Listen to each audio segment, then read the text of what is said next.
예, 황배옥 희운선사의 전신법요 27번째 시간입니다.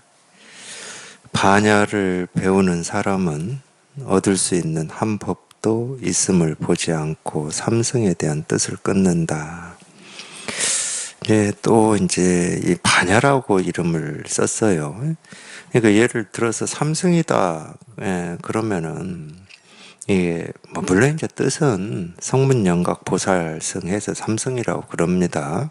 그리고 이제 두 개로도 나누어요. 성문영각을 소승이라고 그러고 보살을 대승이라고 하니까 소승 대승이다 뭐 이렇게도 얘기하는데, 우리가 소승이라고 하든 대승이라고 하든 이 승이라고 하는 이 수레라고 하는 것은 이 중생의 세계에서 이 부처의 세계로 실어 나르는 거거든요.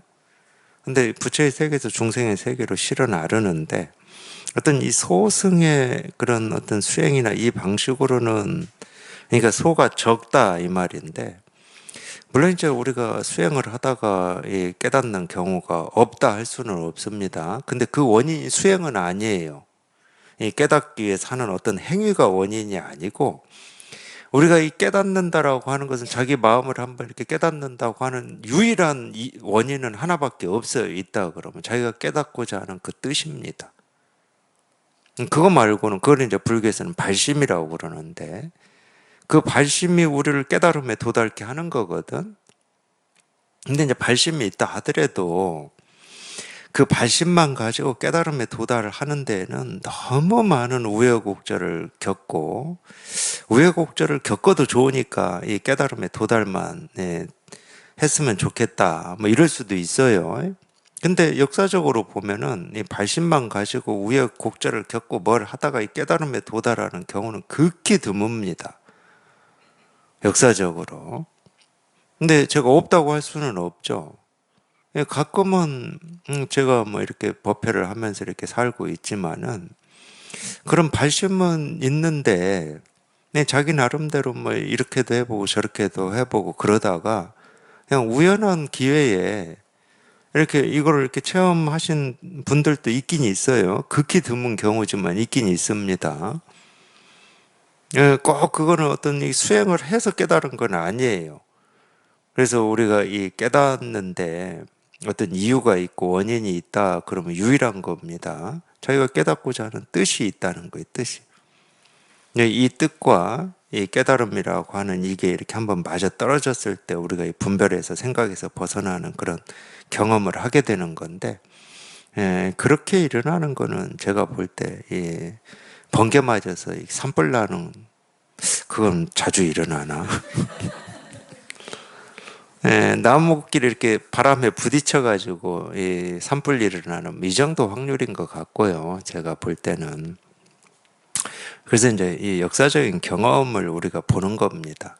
그러면 이 발심과 뭐가 합쳐졌을 때 어떤 이런 이 깨달음이라고 하는 이런 체험들이 일어났느냐. 그거는 이제 이런 가르침. 그걸 이제 바른 가르침이라고 하는데, 바른 가르침은 뭐 원래 바라서 바른 게 아니고, 발음도 안 돼요, 그거는.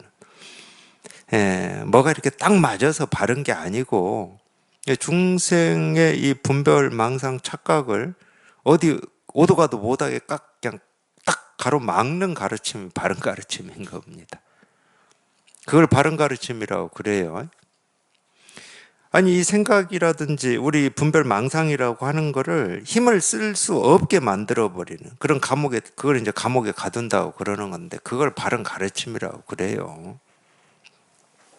그래서 우리 생각이 힘을 쓰지 못하면 그냥 이 진실이, 이 실상이 그냥 이렇게 저절로 확인이 되고 실감이 되는 거라니까. 우리 생각이 한번 이렇게 분별이 끊어져 버리면. 그래서 제가 뭐 기회 될 때마다, 인연 될 때마다, 이 공부에 뜻이 있는 분들한테 말씀드리는 것 중에 하나가, 그러니까 그런 바른 가르침을 찾는 것도 자기의 감인 것 같다. 제가 제 스승님을 어떻게 만났다. 그 뭐 이유는 있습니다. 있는데, 그것도 뭐가 막 제가 생각으로 막 찾고 연구하고 탐구해서 찾아진 게 아니거든요. 근데 그럴 때는 오히려 찾기 힘들 겁니다. 이게 바른지 바르지 않은지를 자기 나름대로 막 탐구를 하고 연구를 하고 가려보고 막 헤아려보고 이러면 찾기 힘들 거예요. 근데 다행히 우리한테는 뭐 저는 이제 직감이라고밖에 얘기를 못 하겠는데 그게 있어요. 직감이라고 하는 거. 뭐 그 사람에 대해서 알거나 그런 가르침을 들어본 적이 있거나 이게 아니고 내가 옳은지 그른지를 연구해보고 따져보고 이런 적은 없어. 근데 이 직감이라는 게 있더라니까. 저는 뭐 그렇게 해서 만난 겁니다. 근데 그런 직감이 없을 때는 두 번째로 그나마 좀 권해드리고 싶은 건 뭐냐면은 이거는 그러니까 두 번째 차선책입니다. 여기서는 얘기할 것도 없는데 실은 자기가 들어서 좀 이해되고 알겠다 그러면 그런 거는 바른 가르침일 확률이 거의 없습니다. 근데 들었는데 이해는 안 돼. 무슨 말인지 알아듣지 못하겠어. 그럴 때 바른 가르침일 확률이 훨씬 높아요. 근데 예를 들어서 뭐 우리 TV 보면 가끔 그런 사람들이 있잖아요.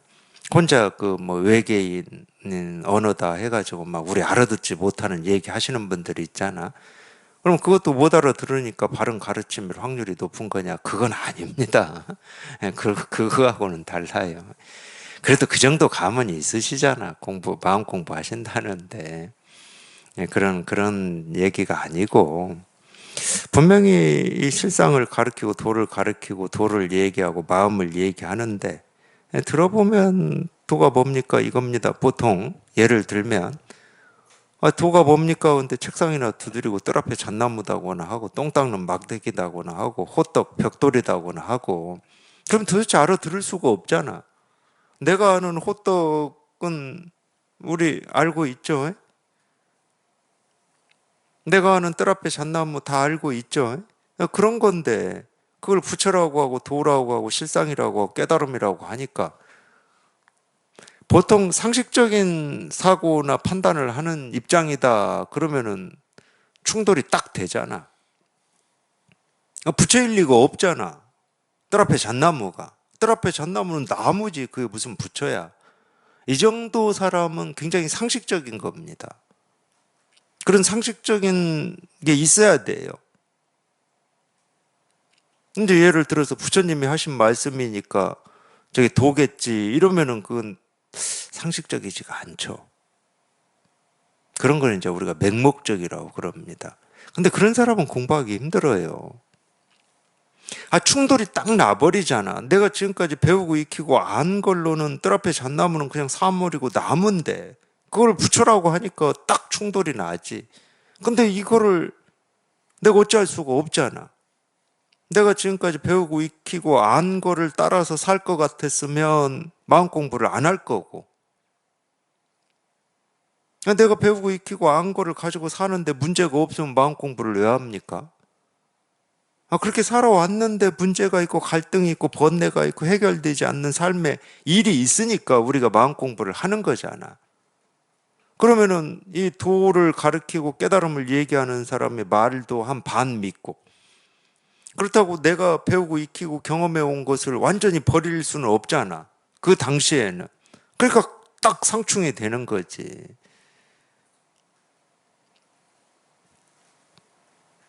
부처가 뭡니까? 그랬더니 뭐 호떡이다 이러면은 그 상충이 안 됩니까? 상충이 된다는 말은 지금까지 내가 배우고 익히고 경험해온 이게 전부였으면 좋겠는데 이미 이제 이 문제의식을 가지고 마음 공부를 하시잖아. 문제의식을 그렇잖아도 가지고 하는데 뜰 앞에 잣나무다 이러면은 내가 아는 뜰 앞에 잣나무 사물인 소나무도 아니고 전나무도 아니고 예? 버드나무도 아닌 잣나무 그게 내가 알고 있는 이게 힘을 못 쓰잖아. 힘을 내가 알고 있는 어떤 지식이라든지 경험이 힘을 딱 못 쓰잖아. 그 앞에서는 도가 뭡니까? 이겁니다. 이 손가락 앞에서 내가 알고 있는 힘이 어떻게 써지겠습니까? 내가 알고 있는 거다. 그럼 이건 손가락일 뿐인데. 근데 도가 뭡니까? 이겁니다. 이러는데. 내가 지금까지 배우고 익힌 그게 어디 갖다 놓을 데가 없잖아.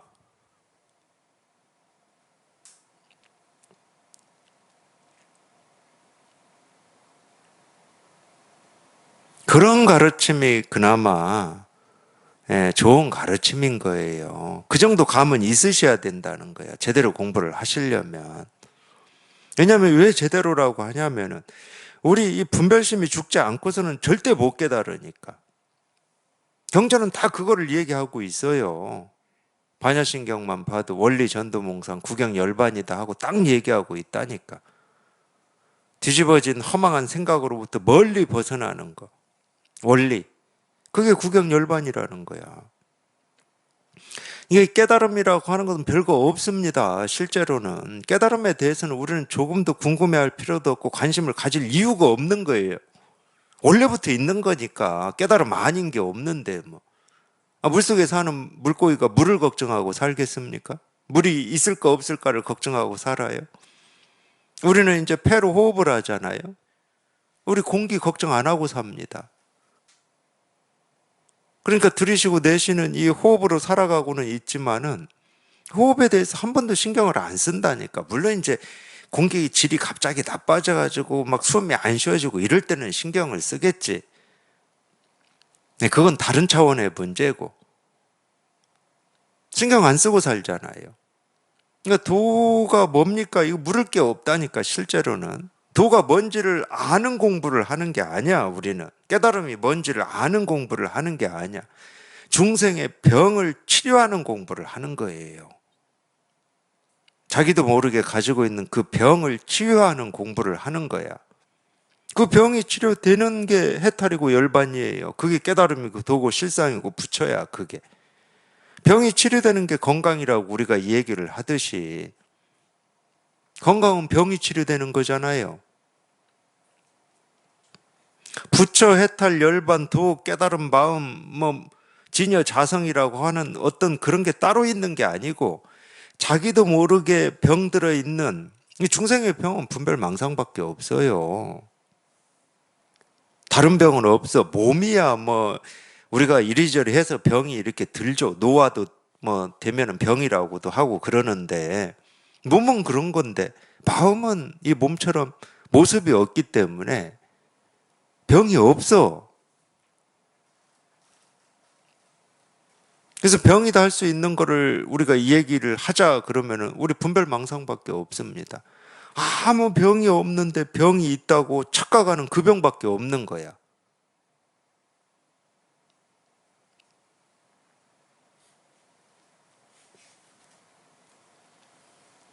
그래서 제가 자꾸 도깨비하고 씨름한 얘기를 해드리는 겁니다. 본래 도깨비가 없는데 자기가 도깨비가 있다고 착각해가지고 그 도깨비 붙들고 씨름을 한다니까, 밤새.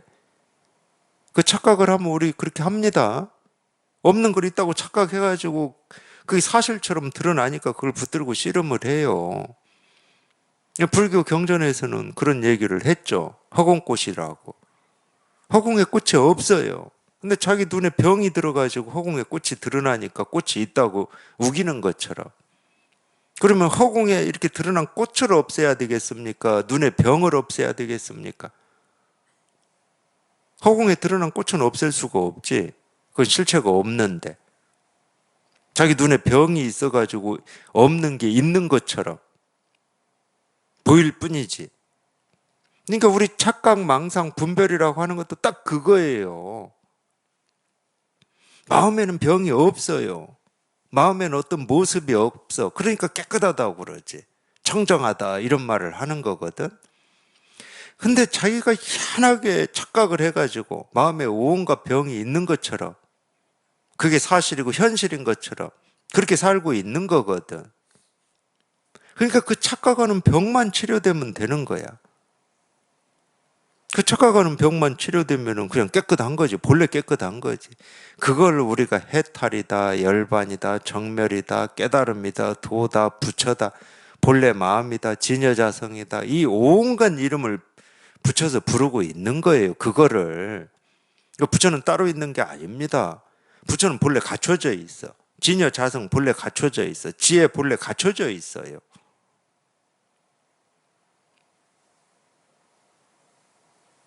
근데 저희가 스스로가 착각을 일으켜가지고 착각이라고 하는 게 왜 일어났냐.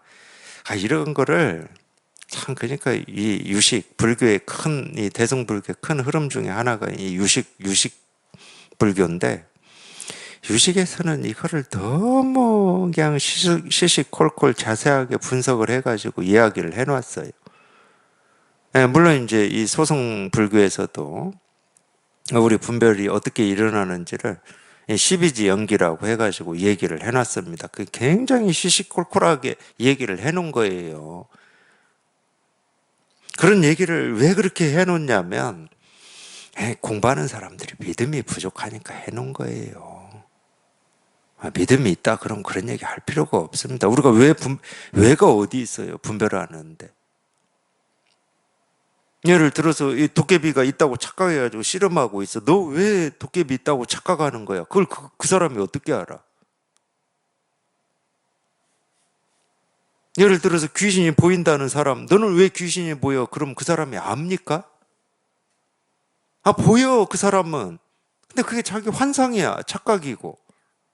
그냥 그 환상이 사라지면 귀신이 안 보여. 그냥 그럴 뿐이거든. 환상이 사라지면 귀신이 안 보이듯이 우리 착각이 왜 일어나는지는 아무도 몰라요.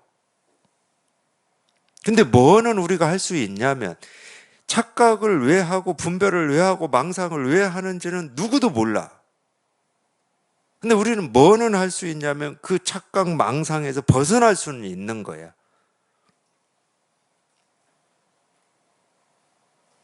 왜냐? 이 착각이라고 하고 망상이라고 하는 게 이 내 본래의 삶이 아니거든. 본래의 삶이 아닌 것을 삶이라고 살아보면은 거기 아픔도 있고 삶의 무게도 있고 죽음에 대한 두려움도 있고 갈등도 있고 스트레스도 있고 그냥 온갖 힘든 것들이 다 있어 거기에. 그러니까 우리는 문제의식을 가지는 거야. 이게 진짜 삶의 전부인가? 이렇게 태어나서 이렇게 사는 게 인생인가? 이런 문제의식을 그래서 가지는 거예요. 문제의식을 가졌다는 것은 그게 내 본래의 삶이 아니라는 말이거든. 본래의 삶일 때는 무슨 문제의식이 있습니까?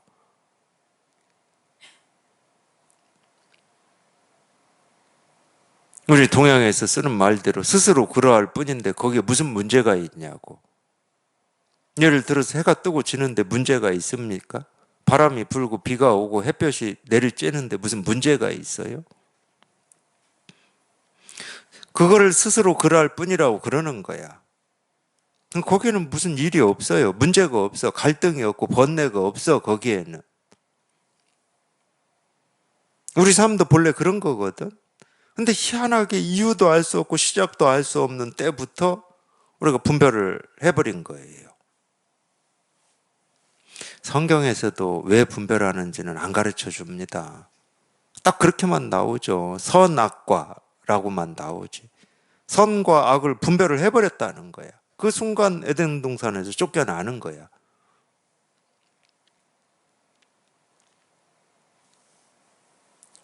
근데 그거는 왠지 가르쳐 줄 필요가 없어요. 알지도 못하지만. 그걸 안다고 해서 우리가 분별에서 벗어나는 게 아니라니까. 분별에서 벗어날 수 있는 유일한 힘은 분별에서 벗어나고자 하는 자기의 발심이야, 발심. 그 발심이 이 바른 가르침을 만났을 때 비로소 획기적인 일이 일어나는 겁니다. 발심만 가지고 벗어나기는 정말 가뭄에 콩나는 거고. 그런 발심이 이 바른 가르침을 만나면은 분별에서 벗어나는 일들이 바른 가르침을 만나기 전하고는 뭐 이루 말할 수가 없어요. 그거를 이제 남학회양 선사가 마조를 가르칠 때 배우고자 하는 사람은 자기 마음밭에 씨만 뿌리라고 그러잖아. 그게 발심이거든. 근데 씨는 뿌렸어. 발심을 했어. 비가 안 내리면은 발화율이 확 떨어질 거 아니에요. 그래서 이 바른 가르침을 비라고, 법이라고 표현을 하는 거예요. 법. 그래서 자기는 마음밭에 씨를 뿌리고 이걸 가르치는 사람은 계속 설법을 해주는 거지. 그게 만났을 때 비로소 이 씨앗이 밭에 뿌려진 씨앗이 발화가 확 되는 거지. 그래서 석가모니 부처님도 49년 동안 설법을 하시면서 가르치신 겁니다. 선사들도 말할 것도 없고. 어마어마한 차이죠. 바른 가르침에서 이 깨어나는 거하고 이런 가르침 없이 깨어나는 거하고는 하늘과 땅 차이입니다. 그럴 수밖에 없는 거예요. 자기 스스로는 자기 이 분별망상을 감옥에 가둘 수가 없거든. 자기가 자기를 어떻게 가둡니까? 가두는 놈도 분별망상일 텐데. 겨우 가둔다 그러면 자기가 경험하고 싶지 않은 생각이나 느낌, 감정 뭐 이런 거나 가두고 있죠. 너는 잘못됐어. 너는 바뀌어야 돼. 이러면서 그놈들을 교육시키고 교정하고 아니면 도저히 안 되겠다 싶으면 잘라내버리고 그러니까 분별을 가지고 분별을 교육시키고 있는 거예요. 그러니까 강도를 잡고 다니고 있는 거라니까. 옛날 선사들도 이런 표현 쓴 것 같아요. 제가 얘기해 놓고 보니까. 자기 스스로는 그러기 때문에 뭐 탈 것만큼이라도 움직이기만 하면은 분별심이기 때문에 이 분별에서 벗어나질 못하는 거죠. 그러니까 이제 이 분별심에서 벗어난 사람이 자꾸 이 분별을 가로막고 분별을 가두는 이런 가르침을 듣다 보면은 자기도 모르게 갇혀가지고 이도저도 못하고 이 분별이 한번 이렇게 확 죽을 때가 있습니다. 그때가 이제 이게 실감이 되는 때예요. 분별만 죽으면 뭐 이거밖에 없는데. 분별이 죽는 게 이거고. 그래서 그렇게 표현하는 겁니다. 분별이 죽으면 이거밖에 없어요. 왜냐하면 분별이 죽는 게 이거니까. 분별이 죽는 것을 다른 이름으로 얘기해봐라. 그걸 해탈이라고 그래요. 열반이라고 그래요. 열반. 깨달음이라고 하고 도라고 하는 거예요.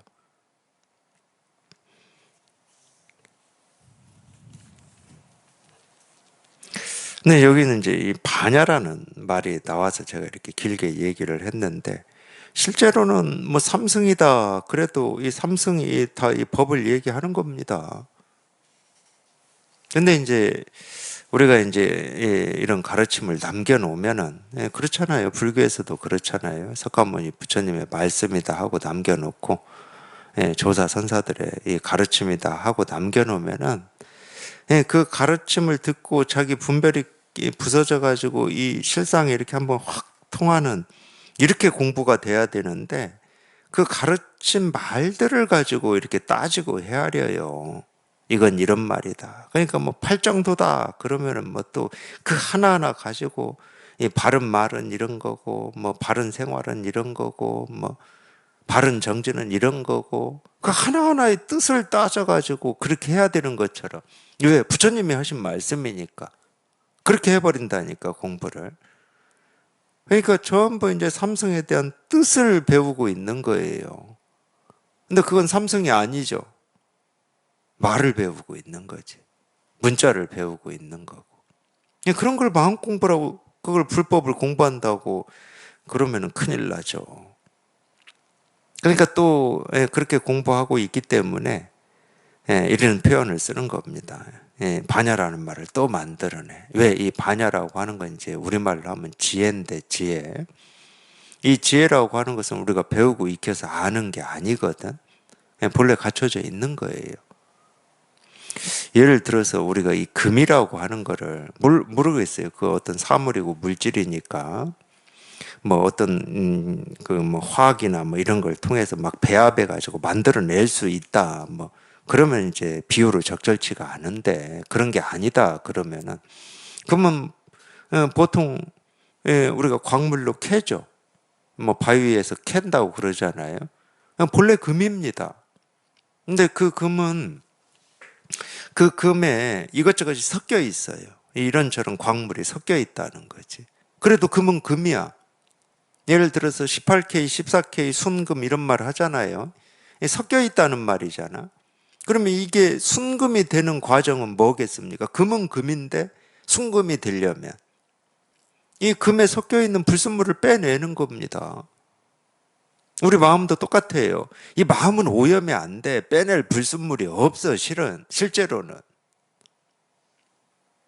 근데 우리가 평생을 분별하고 망상하고 착각하면서 살았기 때문에 얘는 그냥 늘 아무 일도 없고 그냥 깨끗하고 텅 비어서 뭐라고 할 게 없는데 우리 분별망상이라는 놈이 자꾸 이 깨끗하고 이 아무 일도 없는 이 마음에 관여를 하고 싶어 해.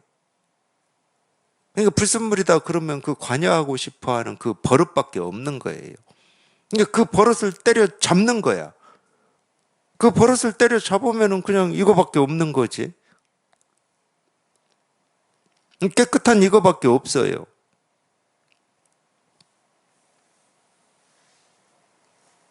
그래서 선에서 단련이라는 말을 썼거든요. 단련한다는 말은 우리 이 버릇을 때려잡는다 이 말이에요. 그걸 뭐 조복시킨다, 항복시킨다 이런 식으로 표현하는데 그 지긋지긋한 버릇이거든. 평생 해왔기 때문에. 그래서 이 반야라고 하는 것은 이 본래 우리가 갖추고 있는 우리 이 마음을, 이 진여 자성이라고 표현하는 이 마음을 얘기하고 있는 겁니다.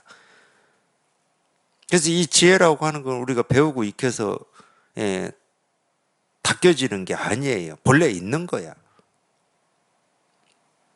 그러니까 뭐 이 부처님의 가르침이 이런 뜻이다, 이런 거다, 이걸 행동으로 이렇게 옮겨야 된다, 이걸 잘 옮겨야 깨달아진다, 이런 아무 쓸데없는 거예요. 그거는 자기 본래 마음인 닦을 것도 없고 어떻게 할 수도 없고 그냥 이 깨끗한 이거 하나 이렇게 분명히 하는 게 사실은 공부고 마음 공부고 이걸 반야라고 하고 지혜라고 하는 겁니다. 이거를. 그럼 부처님의 가르침이나 조사 선사들의 가르침은 뭐냐? 이거 하나 분명히 하는데 이 도움이 되는 어떤 그런 가르침들이라니까. 그 가르침이 이 진실은 아닙니다. 이 지혜는 아니에요. 그래서 부처님의 가르침을 많이 읽는다고 우리가 지혜로워지냐? 천만에요. 평생을 금강경을 독송해 보십시오. 지혜로워지나. 평생을 금강경 사경을 해보세요. 지혜로워지나.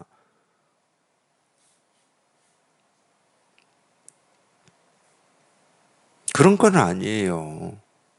지혜는 자기 스스로 갖추고 있는 거라니까. 누구한테 배우고 익히는 게 아니고. 근데 전부 그런 착각을 해요. 평생 그렇게 살았기 때문에 그런 겁니다. 학교 다니는 것도 마찬가지잖아. 뭔가 새로운 걸 배우고 익히고 자기 걸로 만드는 걸 우리가 지식이라고 그러는 거잖아. 거기 익숙해졌기 때문에 그래. 그래서 남이 알지 못하는 걸 먼저 안다든가, 먼저 알아서 현실 삶에 적용을 한다든가, 이런 걸 지혜라고 여깁니다. 세간에서는. 그러니까 많이 배우지 않습니까? 막 그런 프로그램도 다니고. 근데 그건 다 세간의 공부입니다. 그건 죽을 때 못 가지고 가요. 죽기 전에 이미 다 잊어먹어 버릴 겁니다. 이 법이라고 하는 거는 이 기억하는 이런 게 아니에요. 본래 있는 거라니까. 내가 기억을 하든 못하든 의식을 하든 못하든 지키든 못 지키든 본래 있는 거야.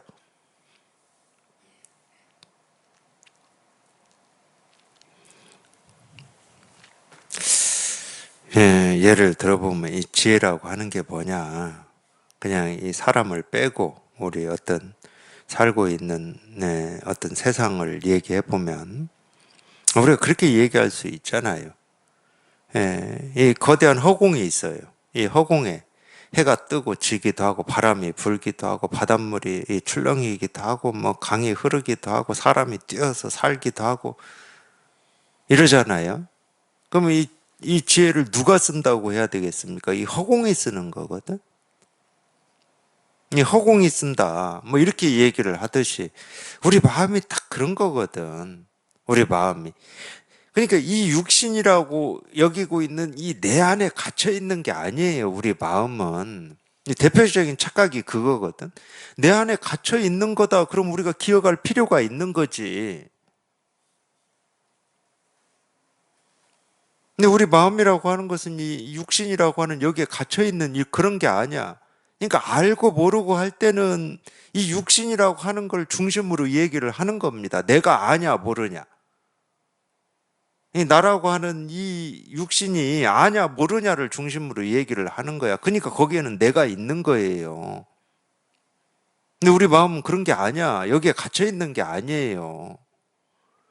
대표적으로 중생들이 착각하는 게 그거예요. 마음 그러면 내 마음 이거. 그러니까 그거는 진여자성이 될 수가 없고 깨달음이 될 수가 없는 거지. 이 마음이 뭐냐 물어보면 겨우 대답하는 게 이 육신을 가지고 하는 대답밖에 없어요.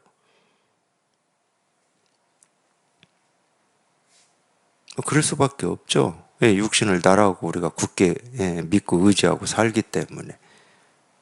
당연히 그럴 수밖에 없지. 이 육신 밖에 있는 건 다른 거지. 어떤 대상이지, 대상. 세상이고 자연이고 뭐 이런 대상이죠. 이 마음 공부가 그런 공부가 아닙니다. 내 육신이 가지고 있는 어떤 마음을 우리가 깨닫는 그런 공부가 아니에요.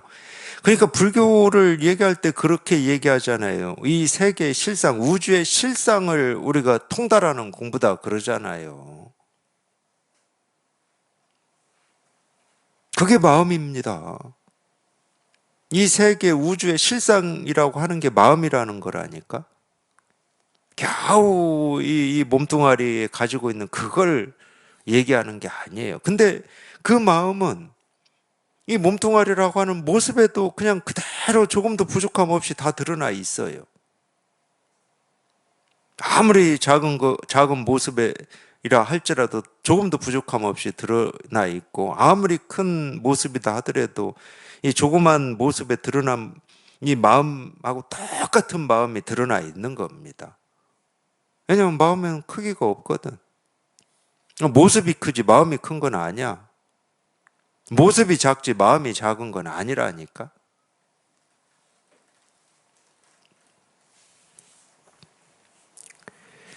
그래서 반야를 배우는 사람은 얻을 수 있는 한 법도 있음을 보지 않는다. 뭐 딱 얘기를 해놓잖아요. 밖에서 들어오는 것도 아니고 안에서 나가는 것도 아니다. 얻을 수 있는 한 법도 없다. 본래 있는 건데 뭐. 본래 다 갖춰져 있고 본래 있는 거예요. 이거는 얻는 게 아니거든. 내가 아는 게 아닙니다. 그러니까 자꾸 공부하시는 분들이 그런단 말이야. 아니 원래 있고 누구나 다 깨달아 있어. 근데 내가 그게 실감이 안 됩니다. 그래 자꾸 나를 가지고 하려고 그래요. 내가 실감이 안 됩니다. 이런 식으로.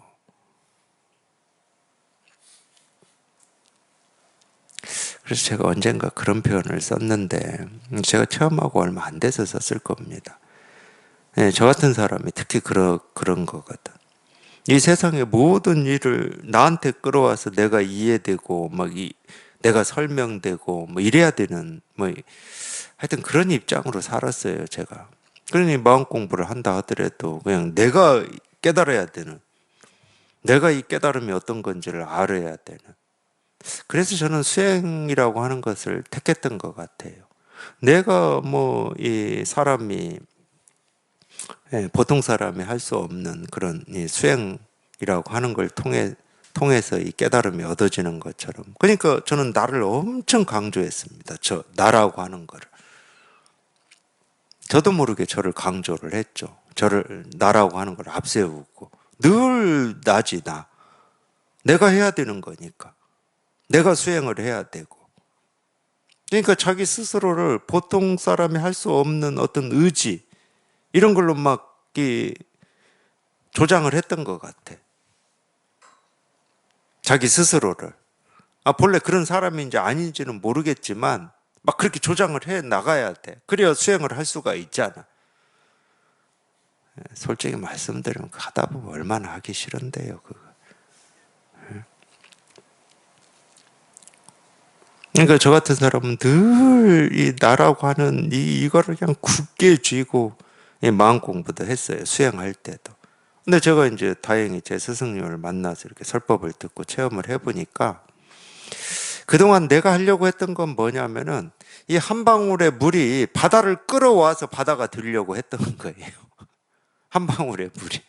지가 바다에 뚝 떨어지면 될걸. 그 쉬운 방법을 놔두고 지가 중심이야. 한 방울이지만 바다야 통째로 나한테 와라 이러고 있다니까. 지가. 저는 한 방울의 물인데 그 패기는 대단해. 지나고 보니까 그래요. 패기는 대단해. 그 정도 고집이 셌다니까. 근데 제가 체험을 하고 보니까 그럴 일이 아니야. 그냥 하늘에서 빗방울이 이 바다에 떨어지듯이 그냥 저는 자연스럽게 떨어지면 돼. 그러면 그냥 떨어지는 순간, 한 방울의 물이 바다에 딱 떨어지는 순간, 이 한 방울이라고 하는 이 모습 경계는 다 사라져 버리는 거거든. 그냥 싹 사라져 버려요. 떨어지는 딱 그 순간. 자기를 지킬 수가 없어. 자기가 지키고 싶지 않아서가 아니야. 자기가 해체되고 싶어서도 아니야. 떨어지는 순간 그냥 그 경계가 다 사라져 버리는 거예요. 그냥 바다 전체와 통해버린 겁니다. 그걸 통했다고 그러는 거야. 그때는 한 방울의 물이 없어. 그걸 통했다고 그러는 거예요. 바다 전체가 돼버렸잖아, 그 한 방울의 물이. 근데 우리가 이걸 깨닫기 전에는 평생을 나 중심으로 살아왔기 때문에 내가 이 한 방울의 물이라고 하는 내가 이 깨달음이라고 하는 바다를 끌어올려고 그러는 거야. 그러니까 힘이 들지. 애를 쓰고 몸부림을 치고 발버둥을 쳐요. 왜 되냐 안 되냐 하고 있다니까. 되냐 안 되냐 할 것도 없어. 우리 이 개체라고 하는 이 하나하나는 저 하늘에서 떨어지는 이 빗방울하고 똑같은 거야. 시간이 되면 저절로 바다에 떨어져. 그냥 바다에 떨어지기 직전까지만 나라고 착각하고 막 몸부림을 치는 거지. 왜 나는 바다가 안 되고 있어 이렇게. 떨어지게 돼 있어요. 내가 몸부림 치지 않아도. 그냥 저절로 그 빗방울들 하나하나는 바다와 하나가 되게 돼 있다니까.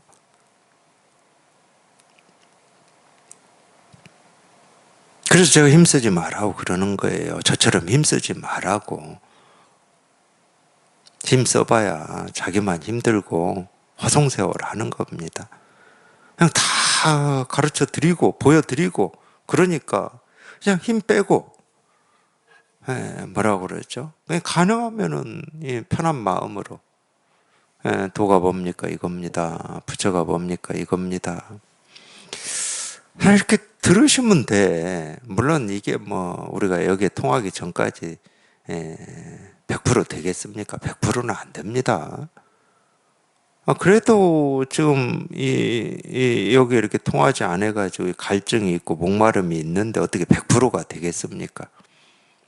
갈증이 있고 딱 목마름이 있는데 그거는 딱 그만큼 그 갈증과 목마름에 딱 그만큼 하시고 그냥 이건 어쩔 수 없는 거니까 여기까지는 어쩔 수 없지만 나머지는 그냥 편한 마음으로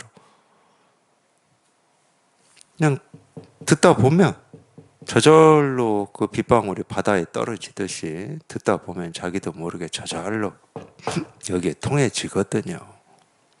그렇게 됩니다.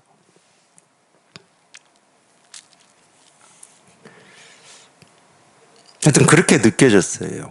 제가 워낙 저를 붙들고 이렇게 씨름하고 이렇게 그때는 그걸 뭐 씨름이다 안달복달이다고 뭐 이런 생각을 못했죠. 수행할 때는 당연히 해야 되는 거고 못하는 게 문제지 하는 걸 안달복달이라고는 안 했어요.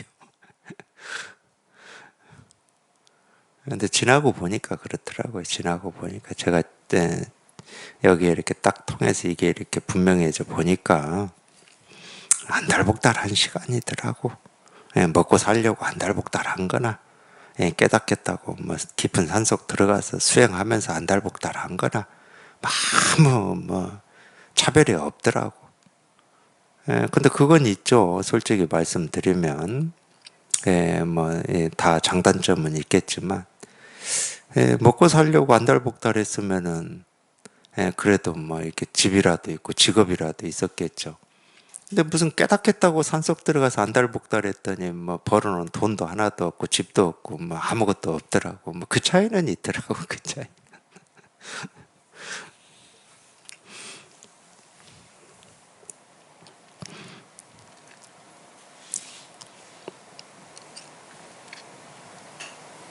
얻을 법이 있다고 착각해서 그 법을 끌어올려고 자기 걸 만들려고 애쓰고 노력하지 마십시오. 그런 일은 없습니다.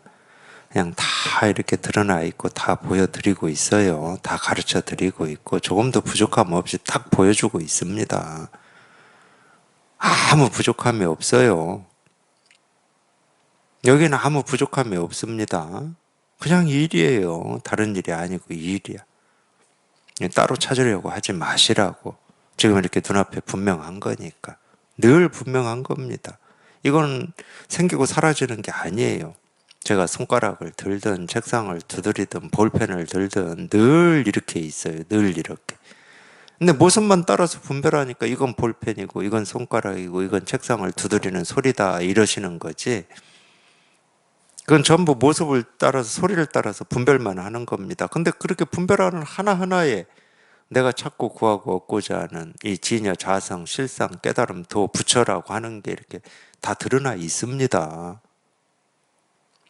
그러니까 여기에 있다고 그러는 거예요. 여기에 있다, 여기에 있다, 여기에 있다.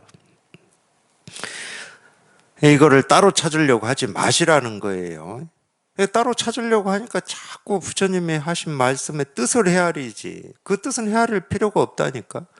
부처님이 발을 씻고 앉으셨던 부처님께서 무상정등각이라고 말씀하시든 발을 씻고 앉았다도 그냥 이 일이고 무상정등각이다 하는 것도 그냥 이거야.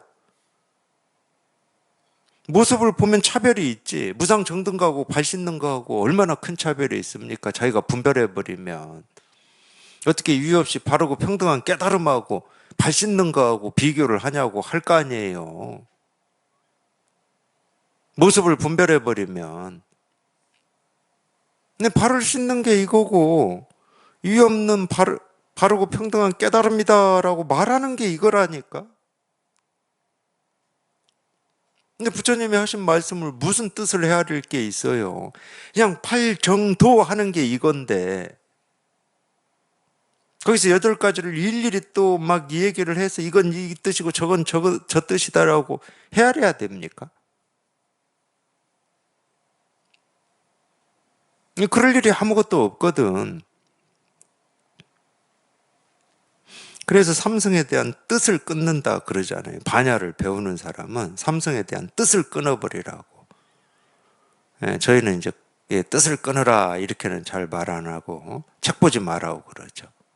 책 보지 말고 생각조차 다니지 마라 이렇게 말하죠. 아무리 좋은 가르침이고 좋은 말이다 하더라도 그 뜻을 헤아려 버리면 그냥 다 분별이에요. 경전에 나오는 말로 하면은 부처님의 말씀을 분별심으로 보면 다 마구니의 말이 된다. 다 마구니의 말인 거야. 그렇게 하면은 그냥 곧장 한마디 또는 하나의 모습에서 그냥 곧장 깨달아야 돼. 우리가 깨달을 때는 이 하나의 모습에서 깨닫는 겁니다. 하나의 소리에서 깨닫는 거고 꼭 말 아니어도 돼요. 그냥 이 하나의 소리에서 그냥 곧장 깨달을 수가 있어. 왜? 여기서 다 보여주고 있으니까. 다 드러내고 있고 다 가르치고 있으니까. 그래서 석가모니 부처님도 새벽별 반짝하는 거 보고 깨달을 수가 있었던 거예요. 정작 그 양반은 6년 죽을 똥살똥 고행해가지고는 못 깨달았잖아요. 근데 새벽별 반짝하는 그거 하나 보고 깨달은 거야. 하나의 모습에서. 우리도 똑같은 겁니다. 그냥 이 하나의 모습, 하나의 소리에서 곧장 깨달을 수가 있어요. 여기에 다 드러나 있기 때문에 우리가 마음이라고 하는 게 꼭 이 육신 안에 어디에 있는 게 아니고 그냥 이렇게 드러나 있으니까 이렇게 드러나 있으니까 깨달을 수가 있는 거지. 안에 들어있는 마음을 우리가 안다 또는 뭐 깨닫는다 그래 봐야 그게 자기 감정이고 생각이고 의식이고 느낌일 뿐이야.